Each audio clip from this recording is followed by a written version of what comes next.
Bonjour les amis, on retrouve notre ami Marc au chapitre 8, les versets 27 à 33. Et donc voilà, ça y est, on y arrive. Les disciples ont trouvé qui était réellement Jésus. Alors, en fait, c'est un passage qui est connu, qu'on appelle techniquement la confession de Pierre. Donc, qu'est-ce qui se passe? En fait, le texte est simple. Jésus s'en va avec ses disciples dans les villages voisins de Césarée, de Philippe. Et en chemin, il interroge les disciples. Qui suis-je au dire des hommes? Voilà, et les disciples de répondre. Eh bien, pour certains, tu es Jean le Baptiste. Pour d'autres, tu es Élie. Pour d'autres prophètes encore. Et lui, Jésus, il insiste. Non, mais pour vous, qui suis-je? Que dites-vous que je suis? Et là, c'est Pierre qui prend la parole, au nom du groupe, on imagine, en disant « Tu es le Christ ». Alors, le Christ dit comme ça, c'est un peu bizarre. La traduction, c'est « oint de Dieu ». Alors, oindre, c'est ce qu'on fait aux petits-enfants le jour de leur baptême, quand on leur met le Saint-Crème, ce qu'on appelle le Saint-Crème, c'est-à-dire, en fait, c'est un peu une huile, une graisse que l'on met sur la tête du bébé pour lui faire comprendre qu'il est consacré par Dieu. Voilà. Donc le Christ, c'est consacré par Dieu. Moi, je ne vais pas vous développer l'histoire de la terminologie ou de la taxonomie pour Jésus. Il y en a, on parle de beaucoup de noms, on ne sait pas exactement à quoi ça correspond. Ça peut être le Fils de l'homme, le Messie, le Christ. Bien. Et je ne vais pas non plus aborder la question, vous savez qu'elle m'agace un petit peu, celle de la nature divine ou humaine de Jésus. Ce qui est important, c'est que Pierre, ici, prononce ce mot, le Christ, qui marque bien la différence entre les prophètes et lui. C'est-à-dire qu'effectivement, dans ce mot, le Christ, Pierre insiste sur le fait que Jésus est bien celui que l'on attend. Il est bien l'envoyé spécial, il est bien le messager de Dieu. Et il est bien le messager de Dieu que les prophètes annoncent depuis aussi longtemps. Donc après, il y a vraiment, c'est très clair pour Pierre d'indiquer, ben voilà, nous, on a compris. Tu es en fait vraiment le messager de Dieu, mais un messager d'importance, un envoyé spécial. Bien. Consacré par Dieu lui-même. Donc, tu as une origine, on sait que tu viens du ciel, quelque part, tu viens de Dieu. Donc c'est très important, puisqu'en fait, il y a la notion, voilà, finalement, les disciples ont compris qui était Jésus. Et bien entendu, Marc leur dit, surtout n'en dites rien à personne, puisque vous savez que Marc, son objectif, c'est de prendre tout son évangile pour déterminer qui est effectivement Jésus. Vous savez qu'il veut que ça se termine avec le centurion qui va être au pied de la croix et qui va dire « Ah oui, effectivement, cet homme était bien le Fils de Dieu ». Donc comme on est à peu près au milieu de l'évangile, il va de soi qu'il ne faut pas que ça s'arrête ici. Donc il dit aux disciples « Ok, vous avez compris, mais surtout ne dites rien ». Et puis après, nous avons une deuxième partie qui est un peu différente, en termes de sens, qui n'a pas grand-chose à voir. C'est-à-dire qu'il commença à leur enseigner qu'il fallait que le Fils de l'homme souffre beaucoup, qu'il soit rejeté par les anciens, les grands prêtres et les scribes. Note, ceux qui constituent le Sanhédrin, qui est l'assemblée qui prend les décisions pour le peuple juif. Et nous verrons qu'ensuite est à la base de la passion. Fermez la parenthèse. Il faut qu'il soit mis à mort et que 3 jours après, il ressuscite. Voilà. Et donc là, Jésus annonce ouvertement sa passion et sa résurrection.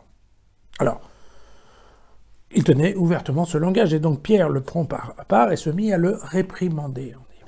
Et lui, se retournant vers les disciples, réprimanda Pierre à son tour, en lui dit « Retire-toi derrière moi, Satan, car tes vues ne sont pas celles de Dieu, mais celles des hommes. » Voilà. Alors, juste pour détailler cette question, on va commencer par le deuxième paragraphe. Vous savez qu'il est connu parce que pour les gens de mon âge, il y a cette formule « vade retro satanas » en latin, qui était assez amusante, c'était « arrière Satan ». Pourquoi le « arrière Satan » ? Parce qu'en fait, Pierre, à la fin, c'est le premier qui dit ouvertement à Jésus « ça y est, on a compris ». Alors, tout simplement parce qu'on ne sait pas exactement ce qu'il y a dans la tête de Pierre concernant le Messie, mais il y a probablement la même chose que tous les Juifs.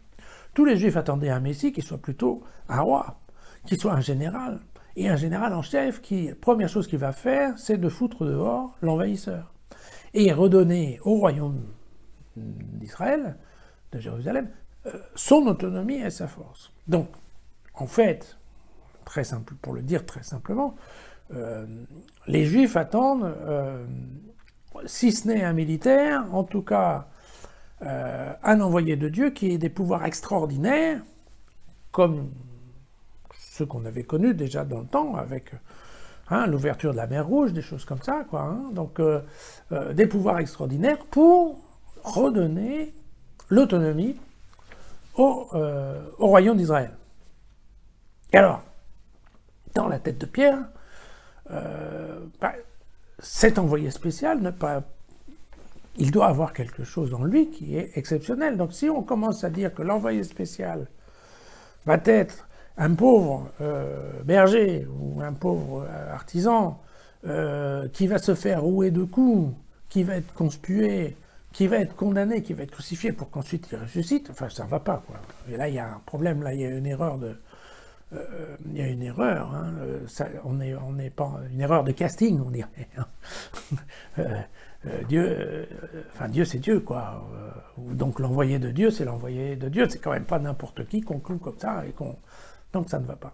Et donc tout simplement, quand il y a décrit Pierre le réprimande, ça veut dire Pierre est en train de prendre Jésus à part, lui dit écoute arrête, là ça va pas, tu es en train de dire des bêtises.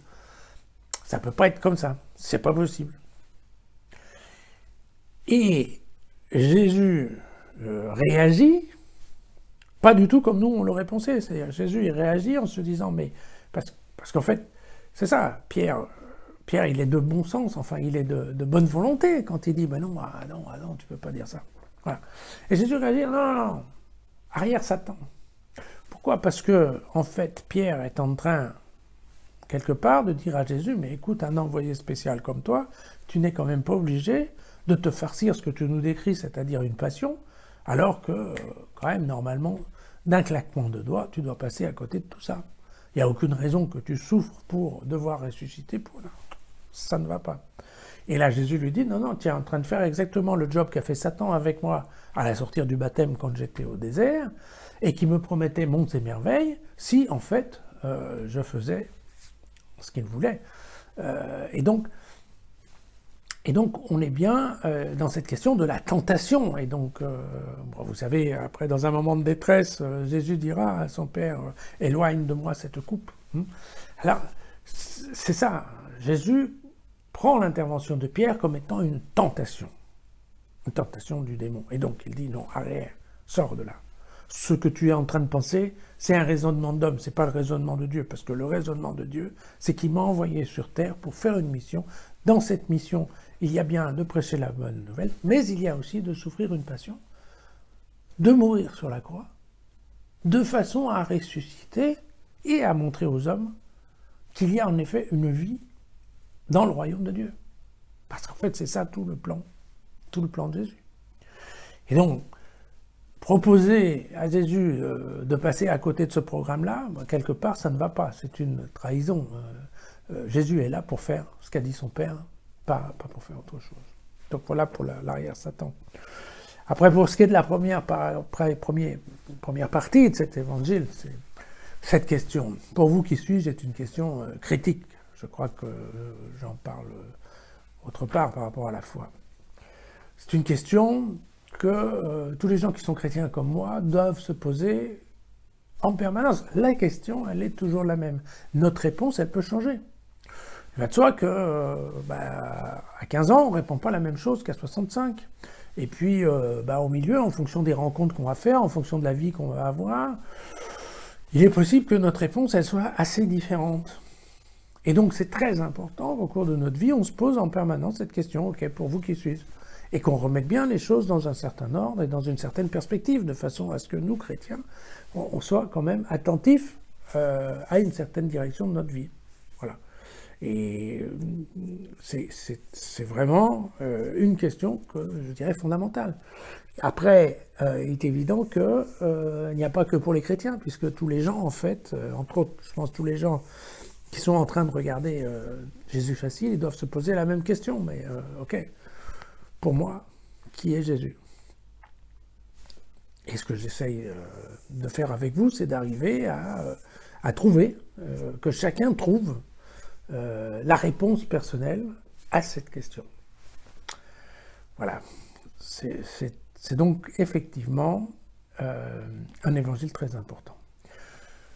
Vous pouvez bien entendu le retrouver dans son intégralité sur jesusfacile.com ainsi que le commentaire. Et puis c'est une vidéo que vous pouvez voir, revoir et bien entendu transmettre à vos amis. Et nous nous retrouvons demain.